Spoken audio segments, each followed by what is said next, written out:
How you doing, YouTube? Matt Nassa Beer Reviews, back with a little mystery beer, courtesy of my boy Kyle from the Hype Beer Reviews. As you can see there, it says, to Matt from Kyle. This was kind of a thank you mystery beer that he dropped on me for a Beer Tube Palooza. So that's been, what, 2 weeks ago at this point, and this has actually been out in the fridge out here. And today was one of the more tolerable weather-wise days we've had here. It's been just blistering hot, 90s plus. Today I got to like the low 70s, but it was a little bit overcast, so I figured kind of hover like the barn is right here in case it starts raining. Not that I haven't done beer reviews in the past in the rain, but we're going to dive into it and see what the mystery beer is. So give this a pour. Okay. I was kind of hoping for something light. Knee-jerk reaction is first to think like malted beer, not ESB, barley wine, stuff like that. But this could be some kind of ESB. I think it might be barley wine. Classic paper towel with the blue painter shape. And as far as that beer looks, I mean, like I said, it could be an ESB, could be a barley wine, could be a bunch of different things. I'm leaning towards barley wine as far as the look goes. It's got that rich kind of, almost like, what would I call that? It's due to water, definitely. So it could be a Belgian dark, too, or quad in a can, something Omegang level, maybe, something along those lines, knowing that Keith is up there by them. Keith, Kyle, Jesus Christ.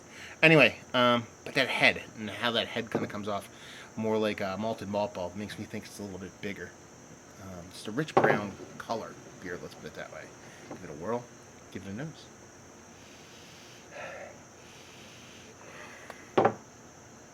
Musty. Not musty. Cardboardy, wet, papery kind of musty a little bit. So it smells of oxidation. Actually, just off the nose,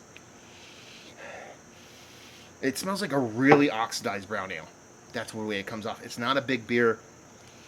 It's not huge as far as the nose goes, but with how much oxidation I'm actually getting on this beer, I could see it being a bigger beer that oxidation has knocked it down. Now, there's a little bit of particulate floating around in here. I don't know, maybe that's an adjunct. But it also has a really rich and frothy and creamy head to it, which means I don't think it's overtly oxidized. Otherwise, that head would not be there. Plus, it's in a can. Right now, I'm leaning towards a nut / peanut butter. Not peanut butter like traditional, like peanut butter stout, but kind of nutty. More nutty, maybe a chocolate hazelnut kind of brown ale. Something along those lines. Anyway, that's what at least the nose gives me, which isn't a lot, but I'm guessing. So let's dive in. Cheers. What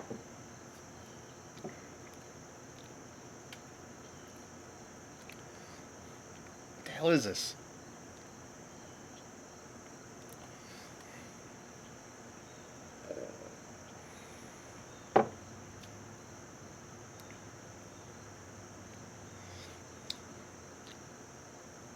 Let's cheat. It's not old.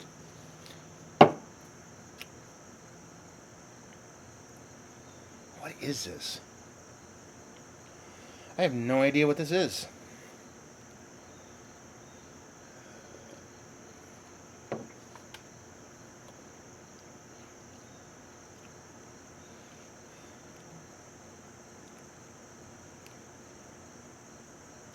So it's got like 19 billion things going on with it. It has this like big nutty characteristic.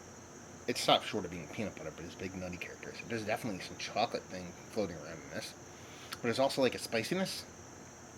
There's this kind of added sweetness to it, which like is a Belgian candy sugar sweetness.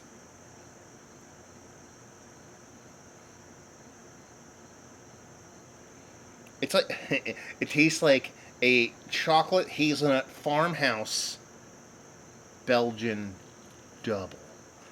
Like, that's kind of what it tastes like to me. So let's stick with that. We're going to stick with it because we want to go kooky as we can here, because obviously if I try to really nail this, I'm not going to get close. So it comes off to me as like a 6.8% Belgian brown ale with chocolate and hazelnut, but with a Saison yeast. You know what? And the funniest part is that what it probably is, and this is me actually trying to guess it, It could be somebody's beer to guard. That's also knee-jerk stuff. When I go to weird beers like this, I don't know what it is. I call it beer to guard because I think some breweries do that. Or it could be some weird farmhousey, earthy thing. 6.8%.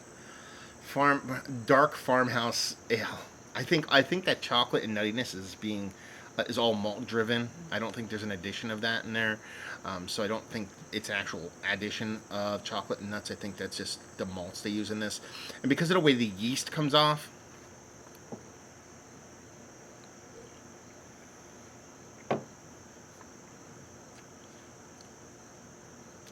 I gotta go like a dark farmhouse ale. Man, that's nutty and chocolatey though. 6.8%. I have no idea what this is. Kyle picked the doozy for me. He picked the doozy on purpose. It is Omegang. How about that shit? This is fucking 3 philosophers in a bourbon barrel.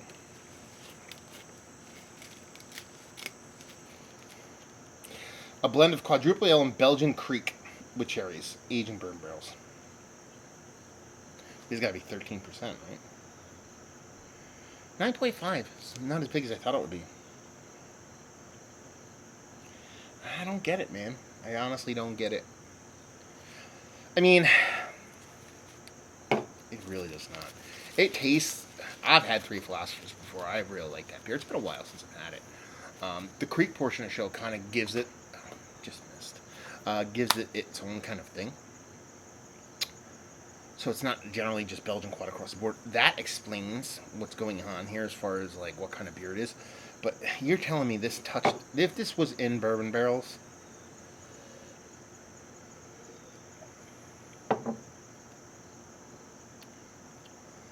This got randled through a bourbon barrel. This spent minutes, maybe a couple hours in bourbon barrels. This did not spend months in bourbon barrels. Aged for 6 months in freshly emptied bourbon barrels. That is not true. That is not true. That's false.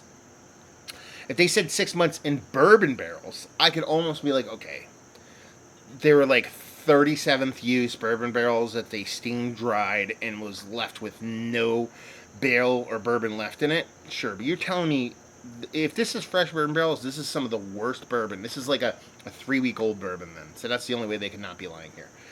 Freshly emptied bourbon barrels are a beloved blend of quadruple ale and authentic Belgian Creek. Delivers notes of dark chocolate, vanilla, molasses, and oak. At once profound and profane, it is truly decadent delight.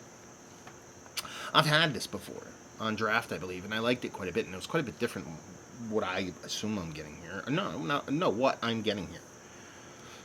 Because what I'm getting is what I'm getting.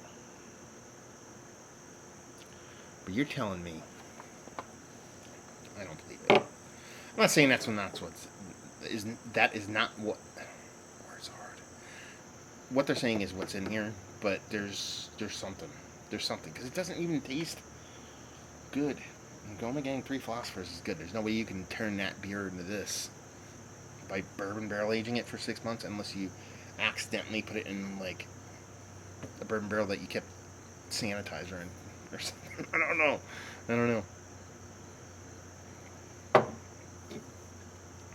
Maybe my palate's fucked. That could be it. Maybe I got COVID. Maybe I can't smell anything. I can smell stuff. I could taste stuff. I just had lasagna. Man, I had lasagna freaking forever and it was delicious. Yeah, I don't know what to tell you. I don't think this is a Belgian quad with Creek in bourbon barrels. I think it's a Belgian quad with Creek. Because I can tell the creaky part. That's the part where I couldn't put my finger on something and that was it. It's the creaky part. But to have this beer be like this after spending time in bourbon barrels just makes no sense whatsoever.